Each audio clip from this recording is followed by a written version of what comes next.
Surprise প্রতিদিন পেলে তো রোজ সন্ধ্যায় বাড়ি ফিরে বসে থাকবো। দাদু খানিকটা উচ্চস্বরে হাসলেন এবার নিশিদের কথাই। এদিকে আসমা বেগম ও দোলা তাদের দাদু নাতনির আচরণে মাথা মুন্ডুও বুঝল না, নীরব দর্শকের ন্যায় চেয়ে থাকলো শুধু। এর ফাঁকে দাদু নিজের ঘরে যেতে যেতে নিশিদের উদ্দেশ্যে ফিসফিসিয়ে বললেন, তোর দোলন চাপাকে নাত বউ হিসেবে আমার পছন্দ হয়েছে, তাই আমার যা তো করার দরকার ছিল আমি ব্যবস্থা করে দিয়েছি। এখন বাকি সব কিছু তোর উপর নির্ভর করছে দাদু ভাই।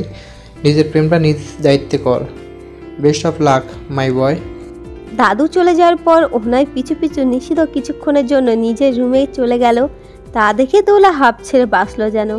এতক্ষণ নিশিদের সাথে চোখাচোখি না হওয়ার জন্য মাথা নিচু করে প্রায় দম বন্ধ করে রেখেছিল সে। এবার শ্বাস নিয়ে আসমা বেগমের উদ্দেশ্যে বললেন, আন্টি 10 মিনিট তো হয়েই এসেছে প্রায়, দেরি হলে মা বকবে দুজনকে, আমরা এখন যাই। দোলার কথা হেসে উড়িয়ে দিলেন আসমা বেগম, বললেন, আরে দোলা, তুমি এত চিন্তা করছো কেন বুঝলাম না। সবে মাত্র তো এলো, কিছুক্ষণ থেকেই না হয় যাও। এখনই নাস্তা আনবে রুমা, না খেয়ে তোমাদের যেতে দিচ্ছি না, শিমুল খেয়েই যাবে। দোলা বুঝলো হেনার সাথে কথাই সে পারবে না। উপরোক্ত গুরুজনদের সাথে বিশেষ তর্ক করতে সে আগ্রহী কোনো কালই ছিল না। তাদের কথা মেনে নেওয়াটাই ওর মুখ্যম কাজ ছিল সবসময়, এবং এবারও তার ব্যতিক্রম হলো না। অনেকটাই মনের বিরুদ্ধে মাথা নেড়ে দোলা রাজি হয়। মনে মনে কটমাট করতে করতে শিমুলের অপেক্ষা করে, ওকে বকতে থাকে। আর যদি সে এখানে না আসতো তবে ওকেও আসতে হতো না, এবং নিশিদের সাথে এইভাবে দেখাও হতো না ওর। দোলা মনে মনে ফসে।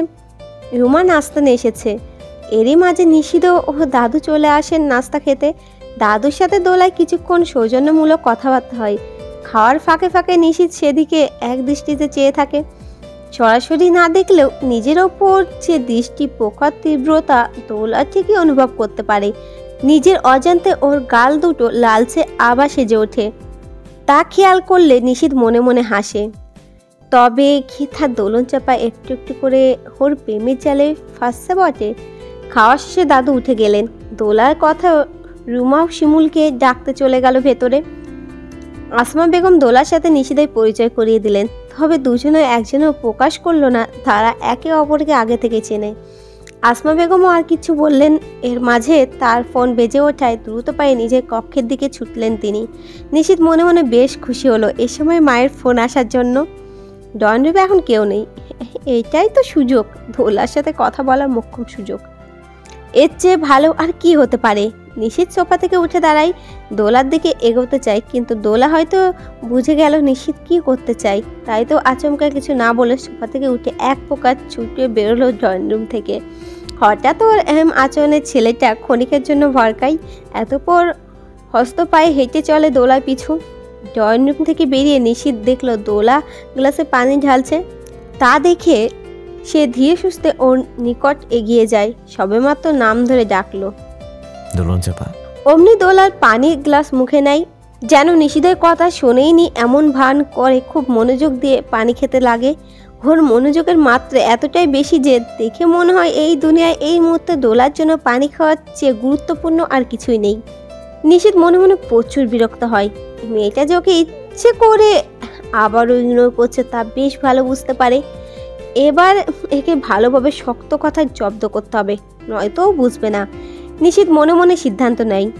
দোলায় পানি খাওয়া শেষ করে এই পাশে তাকাতে দেখে নিশিত নেই, যা দেখে একই সাথে খুশি ও বিস্মিত হয়।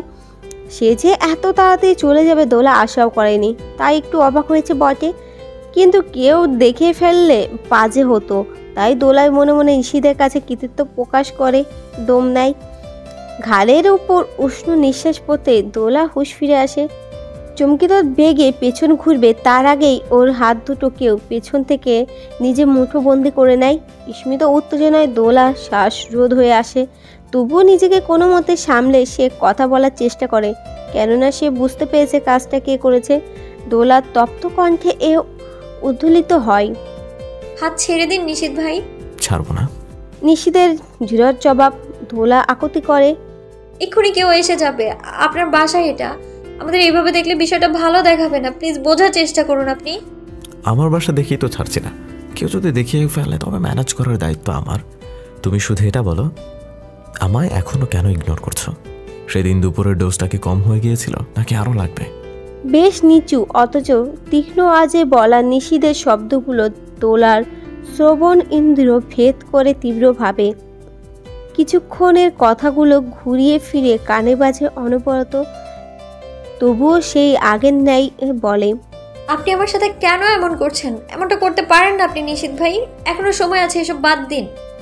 কি বাদ দিতে বলছো? দোলার হাত দুটো ধরে নিজের কাছে আরেকটু টেনে নিয়ে নিশিত প্রশ্ন করে, কিন্তু মেয়েটার জবাব দেওয়ার আগেই পায়ের আওয়াজ কানে আসে। দোলার মাথা ভনভন করে, নিশ্চয়ই কেউ আসছে। যদি আসমা বেগম হন, তবে কি মনে করবেন উনি তাকে? বলা বাহুল্য, নিজের ছেলের দোষ কেউ ধরবে না, সব দোষ পরে মেয়েরই হবে। যদি তিনি দুজনকে এইভাবে দেখে ফেলেন এখানে, তবে নিশ্চিত ভাববে দোলা তার ছেলেকে ফাঁসিয়েছে, ওকে দিয়ে এসব করাচ্ছে। এরপর সে যতই নিজের সাথে কথা বলুক না কেন, উনি বুঝবেন না। এইভাবে পুরো এলাকায় ওর বদনাম হবে। মাকে কিভাবে মুখ দেখাবে সে? ভয়ে লজ্জায় দোলার চোখ পানিতে টুটুম্বর প্রায়। নিশিত কিছু বলবে এর আগেই পায়ের আওয়াজ পেয়ে দোলার হাত দুটো ছেড়ে দেয়। ওর নিকট হতে নিরাপদ দূরত্বে অবস্থান করে গ্লাসে পানি ঢালায় ভান করে। এর মাঝে ফোন হাতে আসমা বেগম এলেন এবং দুজনকে ডাইনিং টেবিলের সামনে দেখে খানিকটা বিস্মিত হয়ে বললেন, আরে তোমরা এখানে পানি খেতে এসেছিলে বুঝি? দোলার চোখে পানি ঢাকতে অন্যদিকে হয়, মাথা নিচু করে মৃদু কণ্ঠে জবাব দেয়, জি আন্টি। আসমা বেগম লক্ষ্য না করলেও দোলার আড়ালে লুকোনো অশ্রুজল নিশিদির ঠিকই চোখে পড়ে। সে কিছুটা অবাক হয়, এটুকু তো খেতে দিয়েছে মেয়েটা, সে কি তবে এবার একটু বেশি করে ফেলেছে নাকি? কিন্তু আপাতত মনের ভাবনা মনে রাখতেই হয়, কারণ মায়ের সামনে নিশিত চেয়েও দোলাকে কিছু জিজ্ঞেস করতে পারে না। এরই মাঝে শিমুল চলে আসে সুয়াসের সাথে। নিশিতকে দেখে সুয়াস দৌড়ে আসে তার কাছে। শিমুলও বোনের কাছে চলে আসে। এতপর আসমা বেগমকে বলে বিদায় নিয়ে দোলা ও শিমুল নিচে চলে গেল। যাওয়ার সময় দোলা ভুলেও নিশিতের দিকে তাকালো না। এবার নিশিতও কিছু মনে করলো না। উপরন্ত প্রিয়তমার চোখের পানি দেখে সে নিজেও খানিকটা থমকে গেছে। দুই ভাই বোন হেঁটে চলল বাসার উদ্দেশ্যে। শিমুল নিজের স্বভাব মতোই সারাদিন কি করেছে না করেছে এসব গল্প করতে লাগলো বোনের সাথে, কিন্তু আজ দোলার এইসবে মন নেই। ওর মাথায় ক্রমাগত নিশিদের আচরণ ঘুরপাক খাচ্ছে। আজকে ভীষণ কষ্ট পেয়েছে সে। ওর মনে নিশিদের প্রতি ভয় দিনকে দিন কমার বদলে বেড়েই চলেছে। তাকে ছেলেটা আদৌ বোঝে, নাকি সে শুধু নিজের অনুভূতি জোরপূর্বক ওকে বোঝানোর চেষ্টা করছে? নিশিতকে এটা কিভাবে বোঝাবে দোলা জানে না। তবে মনে মনে সে সিদ্ধান্ত নিল, এরপর থেকে নিশিত এইরকম কিছু করতে এলে ওকে ভালোভাবে নিজের মতামত জানিয়ে দেবে। নিশিতকে শুধু নিজের অনুভূতি বুঝলে হবে না, দোলার দিকটাও ভেবে দেখতে হবে। এইসব ভেবে একটি বড় সড়ো নিঃশ্বাস ফেলে দোলা বাসার কাছে যাবে এমন সময় মায়ের ফোন আসে ওর ফোনে। মাকে ফোন দিতে দেখে শিমুল ওর হাত ছেড়ে দৌড়ে উঠে যায় উপরে। দোলাও চুপচাপ পিছু আসছিল। এমন সময় পেছন থেকে সেই চেনা ডাক ভাসে আসে, দোলন চাপা। নিশিদের গম্ভীর স্বরে দোলার অন্তর হিম শীতল অনুভূতি জাগায়। তবুও সে সাহস করে পিছন ফেরে। তা দেখে নিশিত একটু শান্ত হয়। ছেলেটাকে অস্থির দেখাচ্ছে, মনে হচ্ছে যেন দৌড়ে এসেছে এত দূর। দোলা বেশ ঠান্ডা স্বরে বলল, বলুন। তুমি কি তখনকার জন্য কষ্ট পেয়েছো? নিশিত ব্যাকুল কণ্ঠ শোধায়। দোলা তাচ্ছিল্য হাসি আসে, আগেকার নাই বলে, কষ্ট পাওয়াই কি স্বাভাবিক নয়, নাকি অন্য কিছু আশা করেছিলেন?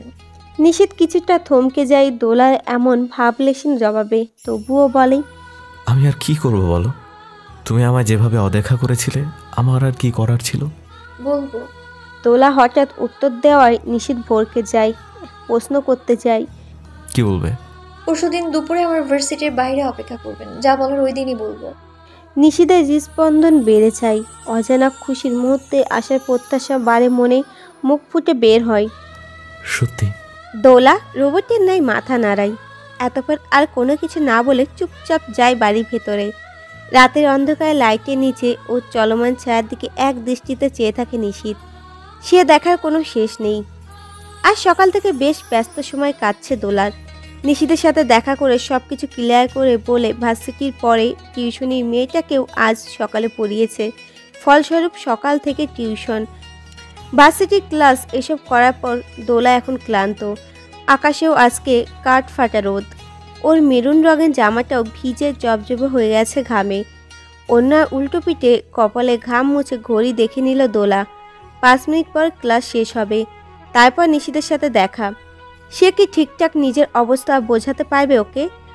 লোকটা বুঝবে তো, নাকি আবারও চিরচেনা স্বভাব মতো ভেকে বসবে? চিন্তিত মনে ভাবতে থাকে মেয়েটা। এর ফাঁকে চোখের পলকে ফিরিয়ে যায় সময়। ভার্সিটির গেট থেকে খানিকটা দূরে নেভি ব্লু রঙের টি শার্ট পরে চোখে কালো সানগ্লাস লাগিয়ে এই রোদের মধ্যে দিব্যি দাঁড়িয়ে আছে নিশিত।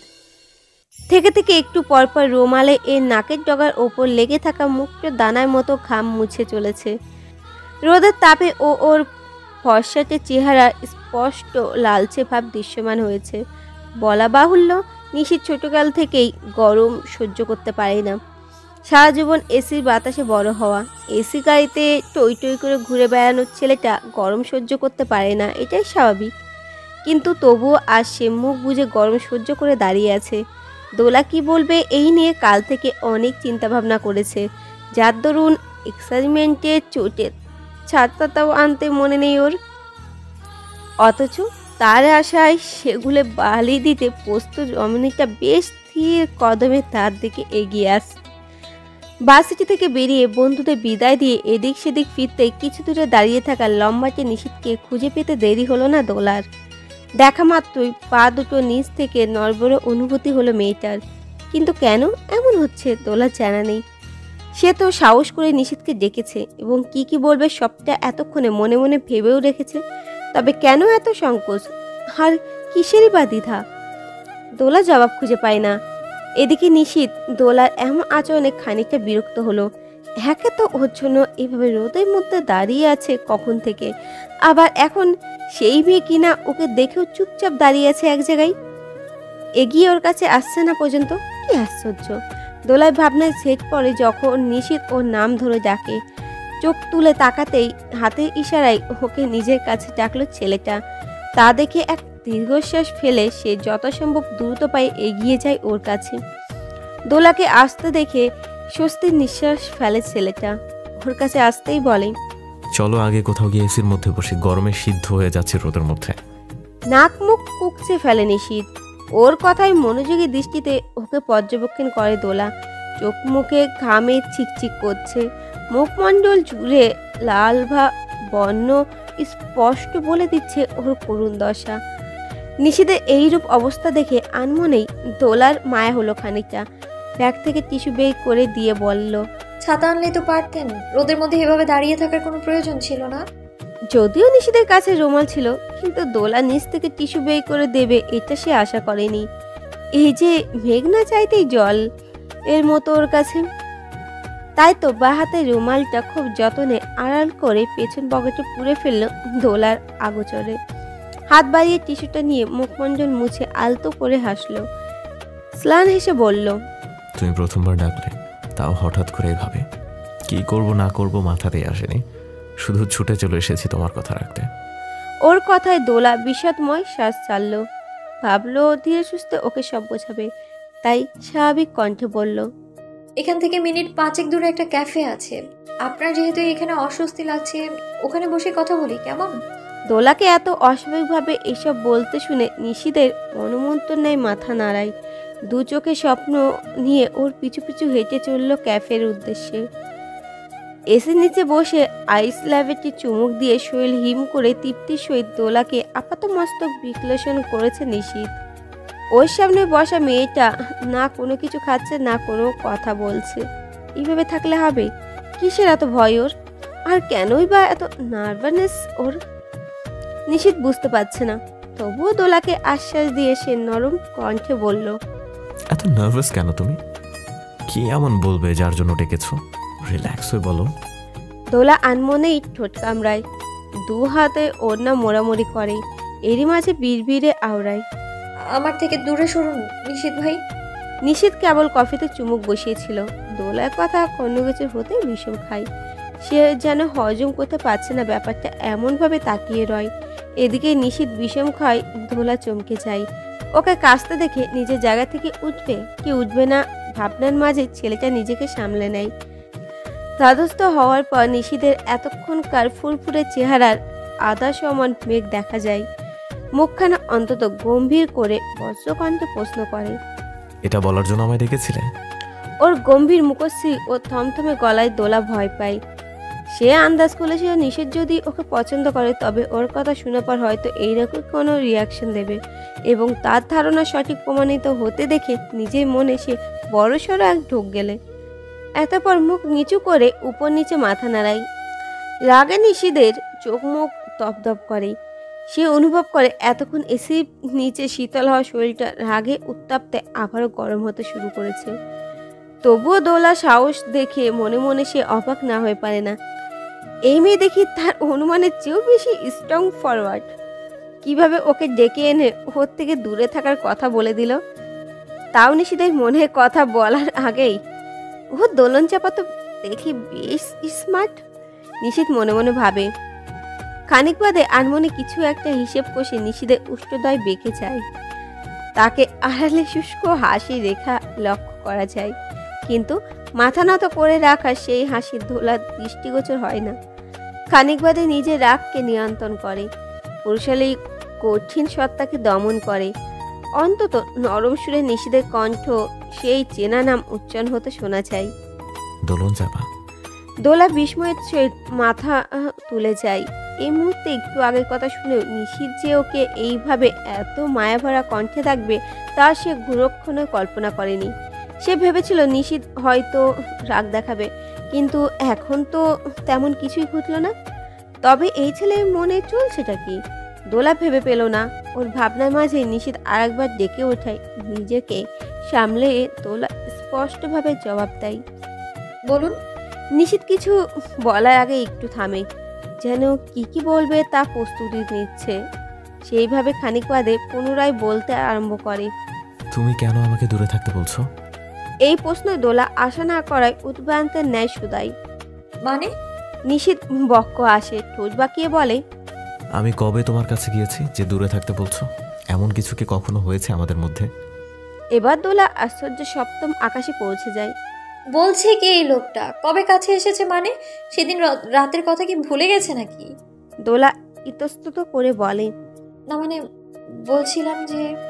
হ্যাঁ বলো, কি বলছিলে? আমি বুঝিনি তোমার কথা, স্পষ্ট করে বলো কবে কার কথা বলেছো, কি করেছি আমি? দোলা মনে মনে বেশ চটে যায়। ছেলেটা যে ইচ্ছে করে ওকে জব্দ করার জন্য এমন প্রশ্ন করছে বুঝতে বাকি রয় না আর। ফলস্বরূপ আরও কিছুক্ষণ এভাবে ইতস্ততায় চলতে থাকবে ওর। কেননা ওই ঘটনার কথা মুখে বলার মতো নির্লজ্জ সে নয়। এটা হয়তো নিশিত বুঝতে পেরেছে এবং সেটাই ফায়দা নিচ্ছে। দোলা মনে মনে ফসে। এদিকে নিশিত একধানে দোলার রিয়াকশন দেখছিল শুধু এতক্ষণ। মেয়েটা যে ওর প্রশ্ন কি পরিমাণ লজ্জা টেনে পেয়েছে তা সে ভালোই উপলব্ধি করতে পেরেছে। তবুও বেশিক্ষণ এই পরিস্থিতি থাকলো না, কেননা দোলা এবার চোখ মুখ শক্ত করে স্পষ্ট কণ্ঠে বলল। বুদ্ধিমানের জন্য ইশারাই যথেষ্ট।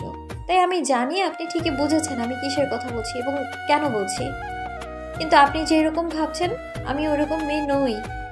তাই প্লিজ আমার সাথে কোনো কিছু করার চিন্তা ভাবনা করবেন না। আমি অনুরোধ করছি আপনাকে, প্লিজ বোঝার চেষ্টা করুন আপনি। এবার নিশিত সিরিয়াস ভাবে তাকায়। শান্তভাবে কিছুক্ষণ দোলার দিকে তাকিয়ে যথাসম্ভব ঠান্ডা গলায় জবাব দেয়। যদি বলি তোমার থেকে দূরে থাকবো না তবে? ওর প্রশ্ন দোলা থতমত খায়। হামতামতা করে কিছু বলবে তার আগেই নিশিত বলে। যেহেতু তুমি সব বুঝছো এবং আমায় ডেকেছো এই বিষয়ে কথা বলার জন্য, তবে তাই সই, কিন্তু আমার কথাও আজকে মন দিয়ে শুনে রাখো।